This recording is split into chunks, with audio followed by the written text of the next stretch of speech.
ho sabràs més que jo, però hi ha un Bassegoda, que era d'aquí de Masnou, crec recordar que va dir, no sé quin d'ells, o sigui, el fill, el net o el pare, però va proposar de fer com un mur per evitar que Barcelona s'acabés menjant Masnou. Això ho vaig llegir molt bon lloc, no sé si és veritat. Masnou d'alguna manera és com l'últim baluard davant de Barcelona, no? O sigui, perquè ara ho estàvem mirant aquí, no? Ens posàvem aquí el racó i dèiem mira verd, blau i després ja ve l'asfalt, no? No crec que fos un mur de contenció a l'estil de mur de Berlín i el mur aquest que hi ha al Marroc, però jo no ho desconec. Però sí que estem a la frontera perquè realment l'àrea metropolitana s'acaba amb Montgat. La identitat en part s'ha perdut alguna cosa, clar, alguna cosa s'ha d'haver perdut perquè abans ens notàvem quan amb el mateix parlar sabíem si un era de Teià o era d'Alella. I ara no es nota això. És molt fort, això que dius, eh? Sí, es notava, perquè a l'Ella, per exemple, una frase típica i tòpica que sempre sobre la rivalitat entre les poblacions, ens en fotíem, no? I dèiem, a l'Ella mengen pa amb bolo, perquè les os les pronunciaven una mica a l'estil de Lleida, podríem dir-ne. Llavors, aquestes coses... Mira, hi ha una particularitat, un fruit, totalment, que des de Montgat fins a Mataró ja no el coneixen. En canvi, a Canet es coneix, i en la part aquesta del Baix Maresme es coneix com el micaco, que és les nespres. El micaco és un fruit que surt el primer de tots, el primer de temps. A Masnou es diu micaco, com a Premià, com a Vilassar, com a Canet, com a Badalona, que Badalona, encara que sigui d'una altra comarca, també el fan servir, i en canvi, Teià en diuen malicaco i a l'Ella maricaco. Maricaco. Sí, et sembla que t'insultin, no? Però no. No. Una mica tu com a persona que ha salvat la història de Masnou, que és una mica que anirem agafant, no? I t'has concentrat en un treball en el teu propi poble, no? Però el Maresme com l'has vist, no, aquests últims anys? Jo considero que l'època que es va fer el canvi fort, perquè va haver-hi molta ampliació de gent, va ser amb els Jocs Olímpics. El 92. El 92 hi va haver-hi a Barcelona, es va derruir tot el que era el Poble Nou, s'hi va fer la Vila Olímpica, els preus es van pujar bestialment de les cases i la gent va fugir. Com que, a més, la companyia del tren va posar més trens i aleshores era com tenir un metro. Si vivies a Horta, o vivies a Sants, o vivies a Gràcia, quasi viure aquí era el mateix. Llavors va ser quan es va ampliar, però molt més, i esclar, això també porta... I en relació, per exemple, amb Mataró i amb els pobles una mica més a dalt, creus que la gent del Baix Maresme ni té molta ni té poca? De relació? La de comarca diries que no... La de comarca, diguem, és molt... Cap. A nosaltres ens tira el tren. Nosaltres agafem el tren i anem a Barcelona. A Mataró quasi no hi anem mai, perquè no hi trobes... El que pots trobar a Mataró ja ho trobes a Barcelona i n'hi ha molt més. I és més fàcil agafar un tren i en 20 minuts al llarg de la plaça Catalunya, que estàs al centre, que no anar a Mataró amb tren. Ja parlo amb tren, no parlo amb cotxe. Perquè si vas en cotxe ja és un altre assumpte, no? Però si vas en tren, a Mataró et deixa baix. I llavors, fins que arribis al centre, que és a la plaça Santana només o menys, deu ser al centre, doncs allà ja és diferent. Aquí en realitat estem, jo sempre ho dic, i no em sap greu de dir-ho, som un dormitori de Barcelona. S'ha convertit en un dormitori, la prova la tens de que els caps de setmana veus un munt de gent que no coneixes. Si vols conèixer la gent, el que eren els antics del poble, has de sortir entre mig de setmana i pel dematí.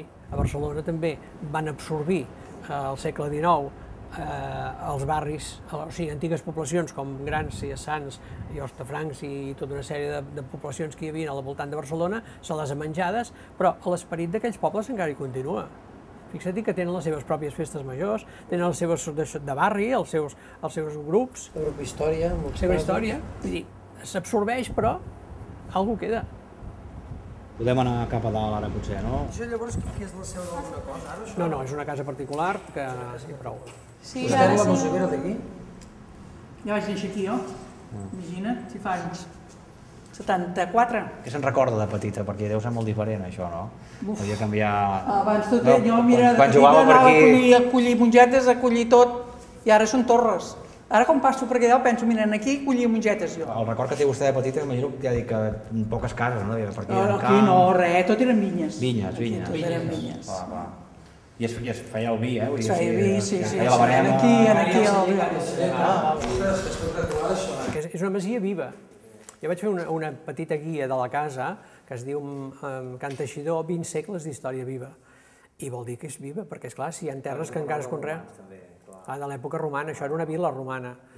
Són 20 segles que no s'ha deixat de viure, s'han trobat vestigis dels romans aquí, i molts vestigis, el qual vol dir que no era perquè els anaven llançant allà com una deixalleria, sinó que hi havia de tot. Això és un passadís, el famós passadís secret que totes les cases antigues tenien, que sortia segurament a mar. I on va parar? Ara enlloc. Ara ha quedat tallat un tros. Espera, miraré si va el llum, perquè... Era per si venien a robar, no? Suposo, per fotre el camp. No, per un setge. Saps què diuen calls? Què? Que té claustrofòbia. No tinc claustrofòbia, que no m'agrada massa. Fotrem aquí sota a patir. Puc aguantar, però... És que fins que no... Ara ja pots posar-te dret aquí, veus? Ja està. Potser, ei, que he trobat casa on a viure. A veure, aquí podem pagar un lloguer. A més, aquesta té aire condicionat, eh? Home, aquí aire condicionat... Escolta una cosa. Hòstia, que bé, tu. Aquí sota, això d'aquí, rotllo... Que la vostra podria ser, també. Això són les arrels de totes les plantes que hi ha a dalt. Això és el que ell diu que podria ser per guardar el material, o sigui, el menjar. Però hi ha cases d'aquí al Maresme, hi ha alguns arqueòlegs d'aquests una mica primmirats que diuen no, això no pot ser, perquè tot ho feu del mateix tema. Però moltes cases masies d'aquí al Maresme, i sobretot de l'Ella, tenien un espai així que era de l'època del catarisme, que també n'hi havia hagut de càters. Ah, sí? Escolta, això és segur, no es caurà, això, eh? Va, Calls, vine amb mi, través, hem d'anar fins a l'última frontera, vine. Va, vine, un moment. Va, escolta, Calls, vigila que això és estret. A veure, no per... Vull arribar als 50, eh? Saps què podríem fer? Si aquest programa no va bé, podríem fer-ne un que es digui El Maresme sota terra. Ei, jo ja no passo aquí. Calls, passa, vine. Que no que pot cosa, tio. Calls, escolta una cosa, escolta'm. Ah, vine. Hem d'anar fins al final. Cabró, és que... Hòstia, potents aquestes grosses que no hi Espera un moment. Ei, el de la càmera. Escolta'm. No podràs passar tu també. Grava'ns així, grava'ns així. Escolta una cosa, escolta.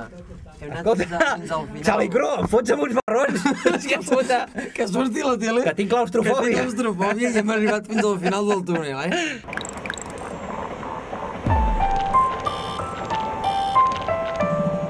Aquí a Masnou hi ha uns quants passos, però alguns hem de fer la volta per anar a la platja. Per exemple, esclar, els que vivim en aquest sector d'aquí tenim el moll a davant. Jo, si vull venir-me a banyar, haig d'agafar i venir fent una caminada fins aquí, com a mínim, més de mig quilòmetre, i a més passar per soterranis i tot el cacau aquest. I has de venir fins aquí baix, si no, no tens platja. Que treguin la via i treguin la carretera, per segons què pot ser bo i per segons què pot ser dolent. Ha forjat això un caràcter maresmenc, aquesta sensació de separat entre el poble a tocar i al mig una... És que això jo crec que és únic, no sé, al món, però... Això és molt particular, però a més passa una cosa, que la majoria ja no ho hem conegut d'altra manera.